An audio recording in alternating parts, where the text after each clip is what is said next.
I'm going to take you through just one slide. I have no sexy videos, so I'm feeling a bit inadequate right now. So just a quick introduction on who I am. I have 30 years in IT. I've done a variety of different things. I think I've probably had pretty much every job you can have in IT at some point. I spent the last 15 years with Microsoft and did a number of different things, including running the site infrastructure services business worldwide for IT in Microsoft. And the last role I had in the company was as the head of IT, or CIO, for Europe, Middle East, and Africa.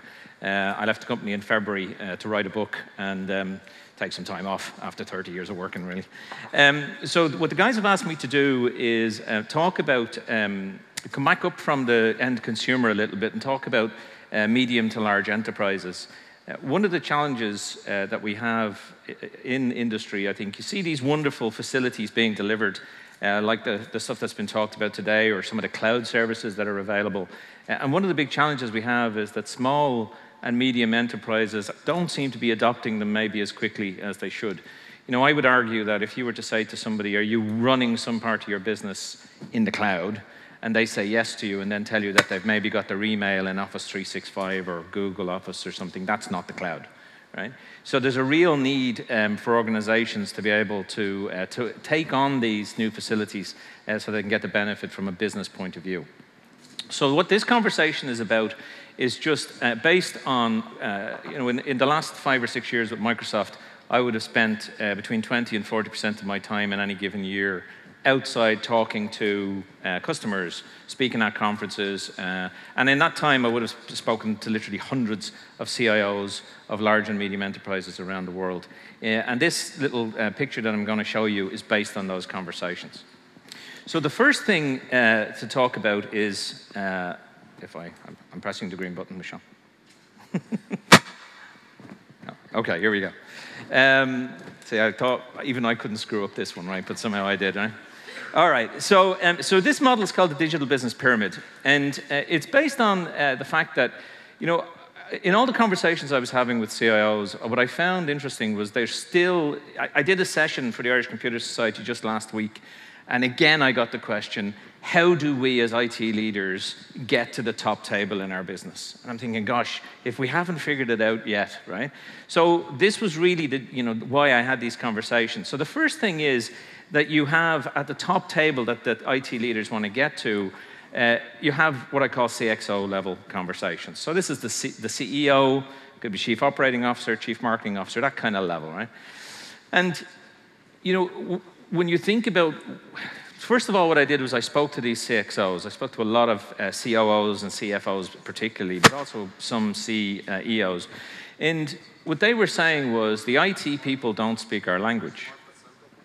Sorry, I thought I was picking up signals on my hearing aid there. What they want to do is they want to talk about business value. Right? So if you come and you have a conversation, if you're going to get a weekly one-to-one with your CEO, your conversation better be about business value. Otherwise, why is your CEO going to do that? And if you're going to continue to have conversations that aren't directly related to business value, then pretty soon you're going to be working for the CFO or the COO or something like that, which is where most IT leaders actually end up. Right?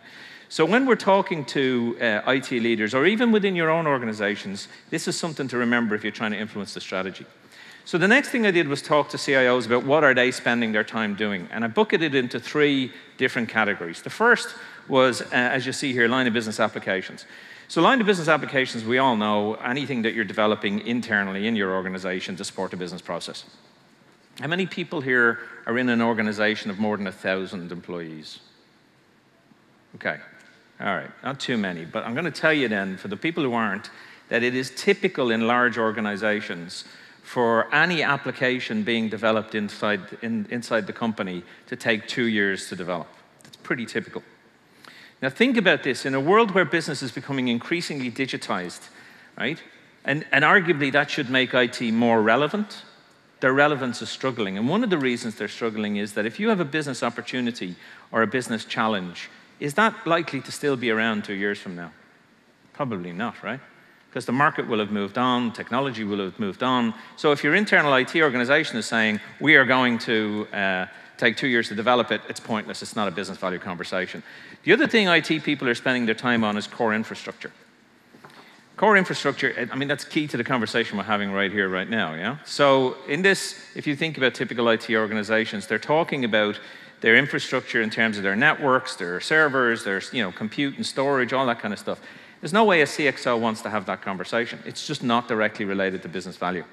And the next thing is systems and partner integration. Now, systems and partner integration I find really interesting because IT people, we're engineers. Right? Engineers like to solve complex problems.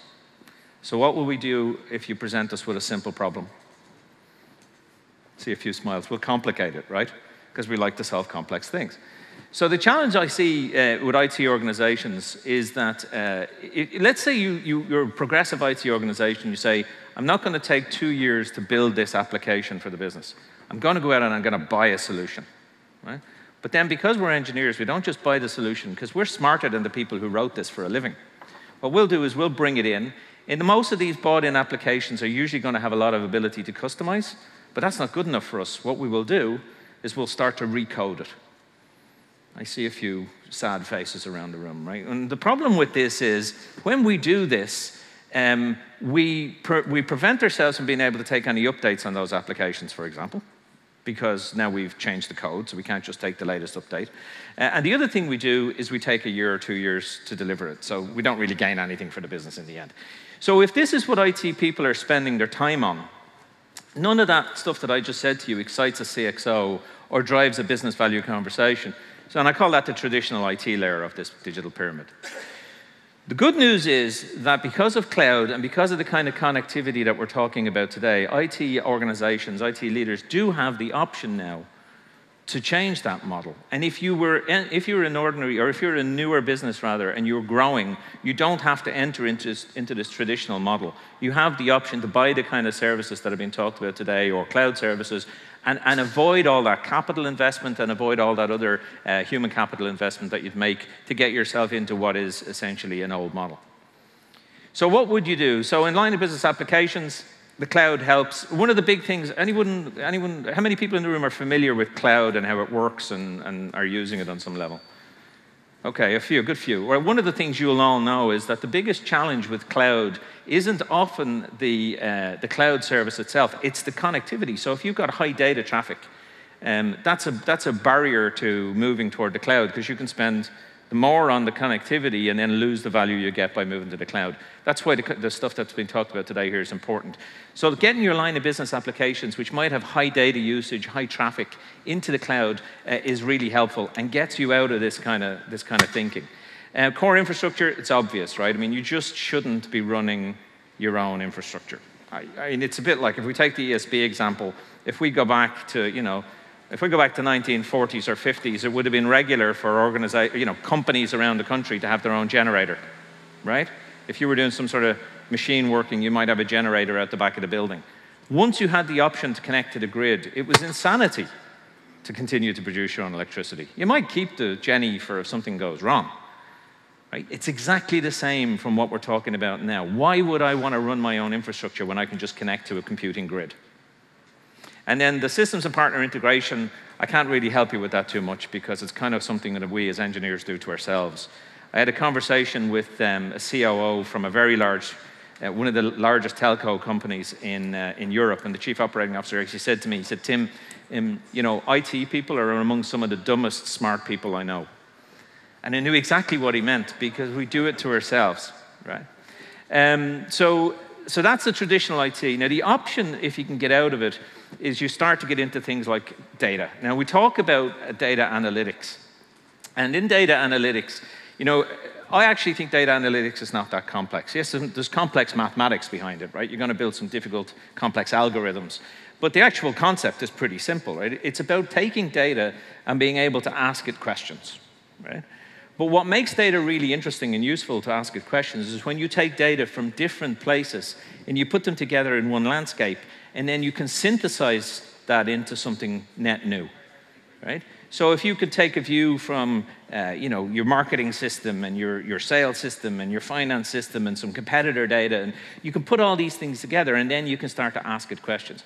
But from an IT point of view, really the challenge for IT, and you may, if you're selling this into IT, for example, you may find this, one of the challenges for IT people is that they want to do the analytics. I would argue you don't want to do the analytics. What you want to do is provide the platform so that your business organizations, be it marketing, sales, finance, or whoever it is, can self-serve. Because at the end of the day, they're the people who know what the questions should be. So the IT function is really to provide that framework so that they can do so. And again, stuff like cloud and all that thing really helps with that.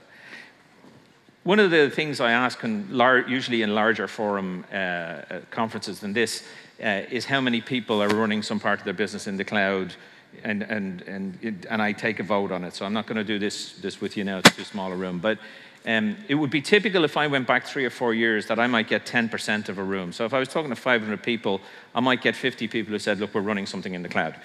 I'd say for the 450 people who are not running something in the cloud, how many of you would say that the primary objection is data security? And guess what happens? Everybody's hand goes up, right? So the next question I'd say is that, okay, as one IT pro to other IT pros, if I was to come to you tomorrow and audit you, how many could show that you had fully categorized your data?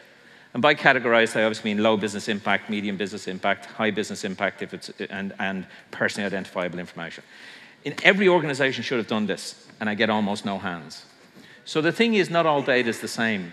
And if you haven't categorized your data, and you're saying at the same time that data is your reason for not moving toward the services that we're talking about today, then whose fault is it you can't move? It's your own fault. So the challenge here that we have at this point is not a technical problem, it's a people problem. As I said, I'm writing a book at the moment, and one of the things I talk about is hardware, software, and squishyware. And the squishyware is the one that eats, poops, and reproduces, right? That's us. And that is the critical fail point in in the adoption of a lot of these services. But if you can get past that and you can get into understanding the structure of your data, so move past categorization and actually understand the structure of your data, then you can start to see this context I'm talking about. So for example, you know when anyone has kids and you know those join the dots books that you draw with your kids, imagine how much you could draw if you have one dot on the page. Not a lot, right? So the more dots we can add to the page, the more things we can start to draw. It's the same with data. The more data we can take, the broader the context we can bring, the more we can start to see how to draw value from different angles.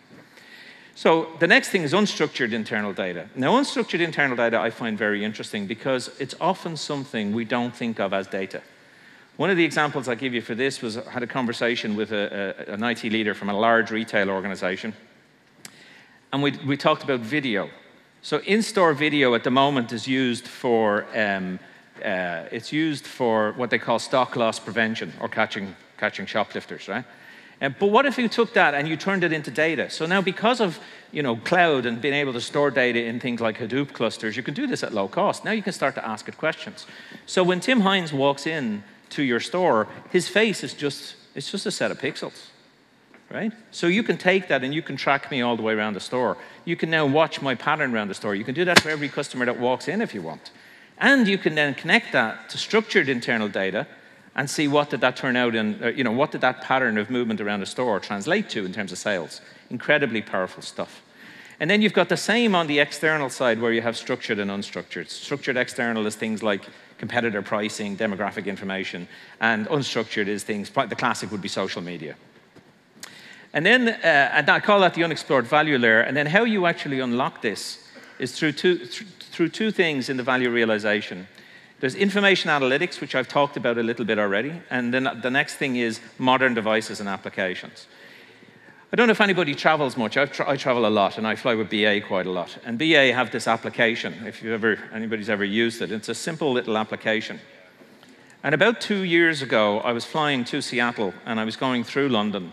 And I checked in online, I booked my parking online, pulled up at the car park in Dublin Airport. It read my registration plate, opened up, drove in, didn't have to take a ticket, had my boarding card on my phone, through London to Seattle, got to my hotel, and I realized that the only piece of paper I'd needed was my passport.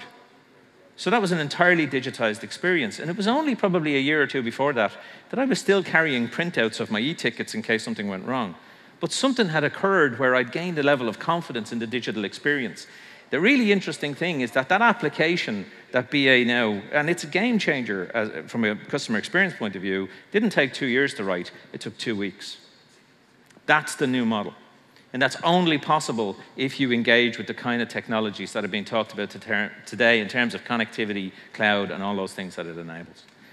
The last thing I'll say to you here is that I presented this about a year ago, I think it was last summer, to the CIO of the Chinese government. He was here with a delegation.